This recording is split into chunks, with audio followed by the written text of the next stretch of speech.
آج کے ولاگ میں ہم جانیں گے ہزارہ میں سکھوں کی حکومت کا آغاز کیسے ہوا، گلیات کے علاقے سمندر کٹھا میں مارا جانے والا امر سنگھ مجیٹھا کون تھا، کڑلالوں کے ہاتھوں قتل ہونے کے بعد امر سنگھ مجیٹھا کی لاش کہاں گئی۔ نئے آنے والے ویورز کو خوش آمدید کہتے ہیں۔ جنہوں نے ابھی تک ہمارے چینل کو سبسکرائب نہیں کیا وہ چینل کو سبسکرائب کریں۔ دورانی حکومت کی کمزوری سے ہزارہ نسبتاً حاکم سے باغی ہونے لگا اور سکھوں کی حکومت بھی چند ابتدائی شکستوں کے بغیر مستحکم نہ ہو سکی۔ رنجیت سنگھ نے 1818 میں باضابطہ طور پر اپنی سلطنت میں ہزارہ کو شامل کر لیا، لیکن 1820 میں اس کے سپہ سالاروں کو شکست ہوئی اور 1821 میں سردار امر سنگھ مجیٹھا سمندر کٹھا کے مقام پر کڑلال علاقے میں قتل کر دیا گیا۔ اس پر سردار ہری سنگھ حاکم کشمیر کو ہزارہ بھیجا گیا۔ اس کو 3 سال سے زیادہ عرصہ قبائل ہزارہ کو مطیع کرنے میں لگ گیا۔ خانپور کے گکھڑوں کے 1836 تک ہی مطیع کیا جا سکا۔ بہرحال ہزارہ پر حکومت کرنا اتنا آسان نہ تھا۔ 1845 میں پنجاب میں سکھ حکومت کے کمزور ہونے پر ہزارہ بھر میں بغاوت شروع ہو گئی۔ 1846 میں دیوان مول راج حاکم ہزارہ کو حسن ابدال میں پناہ لینا پڑی۔ لوگ ہری پور میں جمع ہوئے اور اپنی حکومت کا انتظام کرنے لگے۔ اسی اثناء میں سکھوں کی پہلی لڑائی ختم ہو چکی تھی۔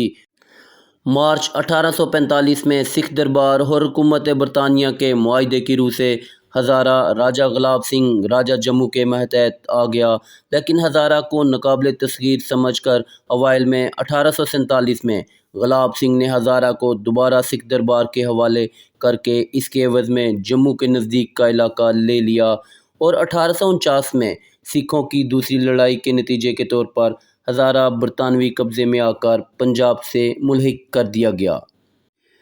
امر سنگھ مجیٹھا، انہیں امر سنگھ کلاں یا سینئر بھی کہا جاتا ہے، امر سنگھ مجیٹھا نے رنجیت سنگھ کے تحت بہت سی ابتدائی مہموں میں حصہ لیا اور ہزارہ کے مشوانی اور اتمازئی قبائلیوں کی طرف سے دیوال رام دیال کی موت کے بعد ہزارہ ڈویژن کا گورنر مقرر کیا گیا۔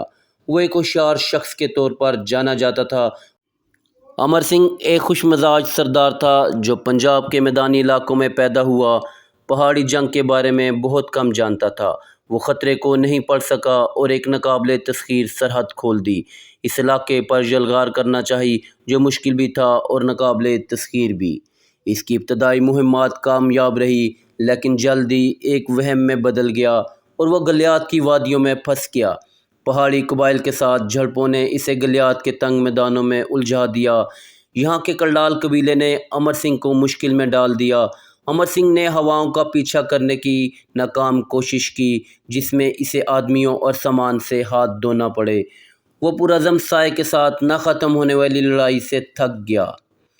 ایک صبح گلیات کے گاؤں کے ڈھلوان پر واقع سمندر کٹھا ندی کے مقام پر مقامی قبائلیوں کے ایک گروپ نے اس پر گھاٹ لگا کر حملہ کیا اور مختصر مقابلے کے بعد امر سنگھ اپنے چھوٹے بھائی سمیت مقامی قبیلے کڑلال کے جنگجوؤں کے مقابلے میں مارا گیا۔ سکھ فوج کو پولیس کے قبضے کو دوبارہ حاصل کرنے کے لیے بھاری نقصان اٹھانا پڑا۔ فوج تابوت میں اپنے کمانڈر کو ساتھ پیچھے ہٹ گئی۔ میت کو سرائے سالہ قصبے میں جو ہری پور کے قریب لایا گیا، ان کی یاد میں ایک سمادھی بنائی گئی۔ ہری پور سے 5 میل دور سرائے سالہ کے قریب دریائے دور کے کنارے ایک کیوبیکل ڈھانچہ نظر آتا ہے۔ یہاں سردار امر سنگھ مجیٹھا کی سمادھی ہے، جو سکھ حکومت کے دور میں ہزارہ کے پہلے گورنر تھے۔ امر سنگھ کی موت اور شکست کے بعد رنجیت سنگھ کو ہزارہ پر دوبارہ کنٹرول حاصل کرنے کے لیے سب سے تجربہ کار جنرل ہری سنگھ نرلوا کو متبادل گورنر مقرر کرنا پڑا۔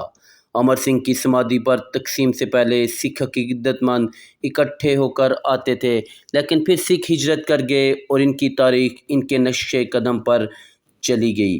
یہاں سمادھی بھی ویران پڑی ہے۔ ان سمادھیوں کے ڈھانچے کی جڑیں زمین میں گہری ہیں، اس لیے چھوڑے جانے والے قافلوں کے پیچھے نہیں چل سکی اور اپنے مکینوں کی رخصتی پر سوگ منانے کے لیے پیچھے رہ گئی۔ امر سنگھ مجیٹھا کی سمادھی اب بھی گزرے دنوں کی کہانی سناتی ہے۔ یہ تاریخی یادگار اپنی آخری ٹانگوں پر ٹوٹ پھوٹ کا شکار ہے۔ ڈھانچے کا ایک رخ ایک ٹوٹی ہوئی چٹان پر کھڑا ہے، جو ہر بارش کے ساتھ کمزور ہوتا ہے۔ ملحقہ کھیت میں ایک اور مندر بھی پہلے ہی ٹوٹ پھوٹ کا شکار ہے، جو اپنے پیچھے صرف ملبے کا ڈھیر رہ گیا۔ برسوں کی نظر اندازی کی وجہ سے یہ مقبرہ دن بدن محدودیت کی طرف بڑھ رہا ہے۔ ڈھانچہ مزید چند آندھیوں اور بارشوں کو برداشت کرنے کے قابل نہیں رہے گا۔ اس طرح بھولی بسری کتابوں میں سوئے ہوئے تاریخ کا باب فنا ہو جائے گا۔